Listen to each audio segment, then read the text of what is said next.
I had missed both seasons 1 and 2 of the Netflix original series Virgin River when they first came out. My wife had started watching and she told me that I should check it out, knowing me best. After a little bit of grumbling on my end, I finally did decide to give it a try. Surprise, surprise, I was hooked. Season 3 is releasing now, but does it retain the same schmaltzy charm the first 2 seasons had?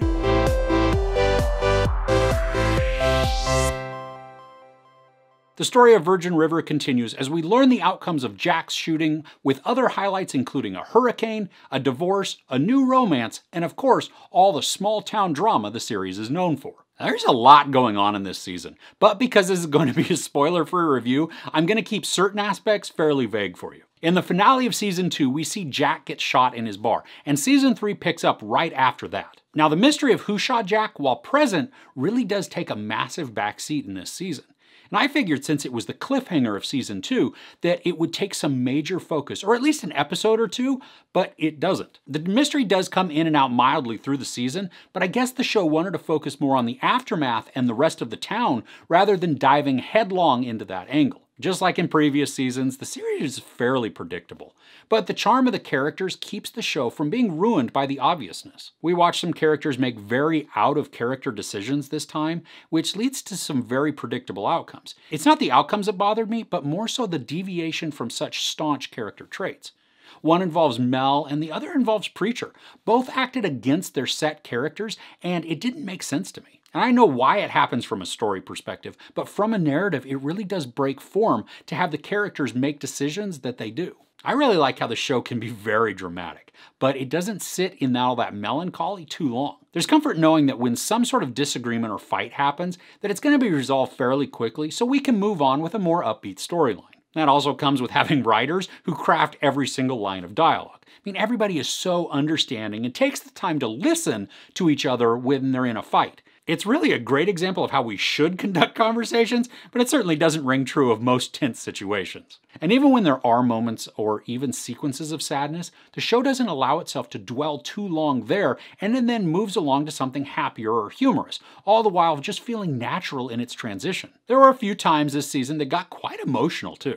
Portions of the story were a little surprising, and then what was more surprising is how much they affected me. I teared up at one point because it connected with me and it really made me feel the emotions that the characters were feeling. Now I know this is filmed in Canada, but having traveled and vacationed many times in Eureka, Ferndale, and the surrounding areas of Northern California, I think the show really does capture that look and that feel. The rivers, forests, and mountainous views are breathtaking.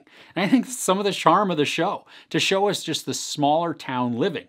And personally, it really appeals to me with all the grayer skies and the colder temperatures. And just as in previous seasons, we get to dive into the lives of multiple characters, allowing us to connect more and more with all of them. We get to focus a lot on Preacher and Christopher, Ricky and Lizzie, obviously Jack and Mel, but also Jack and Shar, and even Mel and Doc. I also like some of the character growth we get to see. Now Lizzie, who hasn't been a favorite of mine, she did grow on me more as the season went along because we watch her mature and become more of a sympathetic character. And even Brady, who's been kind of a punk the whole show, displayed some upward trajectory in his character growth. It was good to watch, especially because it's really boring if just you have all of these characters who remain static. And while the acting may be stiff or unnatural in a lot of circumstances, it has been this way since the beginning, so at least the consistency is there. And as it is with each season, I begin to overlook the stiffness after the first episode because I just settled back into the familiarness of the characters and then of the storytelling. There are some fairly dramatic elements that come into play this season, and it will be interesting to see how it shapes the show moving forward. Most of the scenarios weren't shocking or unexpected, even though there were one or two, but it still creates some tension and suspense, or at least a little apprehension maybe for what's to come. I continue to enjoy the show's soundtrack too. There are familiar songs with new arrangements or different artists, and then also just favorites that are performed by the original singers. And I don't think they're overused, but they're present enough to give a good vibe to the episodes. Just like in seasons 1 and 2, season 3 is made up of 10 episodes that are right around that 45-ish minute mark in length. And the pace of the show is consistent. It's not fast, but it's not really slow either. Each episode moves through its story nicely, and it kept me wanting to see what the next episode is going to offer. The season finale did leave me frustrated, not because it was bad, but in part because of some of the characters' actions and then the final dialogue. I was like, that's how we're going to leave it, huh?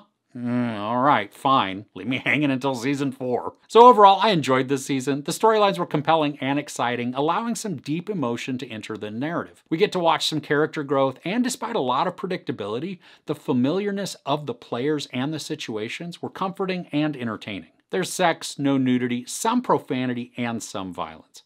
I give season 3 of Virgin River 4 out of 5 couches. So are you a fan of the show? Do you have a favorite character? Let me know who you root for in the comments below. If you enjoyed this review, please give it a like. Also, don't forget to share and subscribe. I'm Chris. This is Movies and Munchies. Thanks for couching with me.